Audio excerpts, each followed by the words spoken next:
নতুন ভোটারদের অন্তর্ভুক্ত করে খসড়া ভোটার তালিকা প্রকাশ করেছে নির্বাচন কমিশন। সামনে স্থানীয় সরকার নির্বাচন, তাই প্রশ্ন উঠছে বর্তমানে দেশে মোট ভোটার সংখ্যা কত এবং চূড়ান্ত তালিকায় সংখ্যাটা কতটা বদলাতে পারে। রোববার 9 আগস্ট আগারগাঁওয়ের নির্বাচন ভবনে সাংবাদিকদের এই তথ্য জানান নির্বাচন কমিশনের সিনিয়র সচিব আক্তার আহমেদ।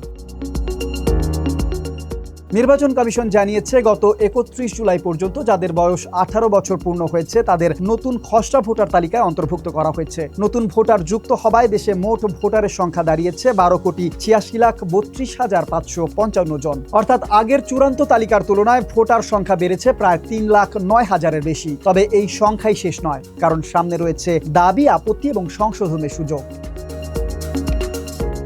ইসি জানিয়েছে, খসড়া তালিকায় কারোর নাম না থাকলে তা অন্তর্ভুক্তির জন্য আবেদন করা যাবে। আবার কোনো নাম নিয়ে আপত্তি থাকলেও তা জানানো যাবে। ভোটারদের তথ্যে ভুল সংশোধনেরও সুযোগ থাকছে। ভোটার আইন 2009 অনুসারে প্রকাশিত এই খসড়া তালিকার উপর দাবি জানানোর জন্য ফর্ম 6, আপত্তির জন্য ফর্ম 7 এবং তথ্য সংশোধনের জন্য ফর্ম 8 ব্যবহার করে আবেদন করা যাবে। আর এসব আবেদন নিষ্পত্তির জন্য দেশের 64 জেলা এবং বিভিন্ন ক্যান্টনমেন্ট এলাকায় 154 জন কর্মকর্তাকে সংশোধনকারী বা আপিল কর্তৃপক্ষ হিসেবে দায়িত্ব দেওয়া হয়েছে। এখন প্রশ্ন হলো, পুরো প্রক্রিয়া শেষ হবে কবে?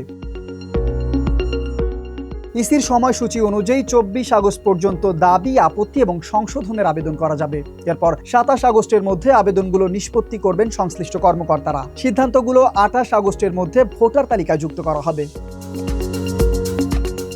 সবশেষ আগামী 31 আগস্ট প্রকাশ করা হবে হালনাগাদ চূড়ান্ত ভোটার তালিকা। চূড়ান্ত তালিকায় দেশের ভোটার সংখ্যা ছিল 12,83,23,240 জন, যার মধ্যে পুরুষ ছিল 6,52,12,731 জন, নারী 6,31,09,266 জন এবং তৃতীয় লিঙ্গের ভোটার ছিল 1,243 জন। তবে আপিল ও সংশোধনের পর চূড়ান্ত সংখ্যায় কিছুটা পরিবর্তন আসতে পারে।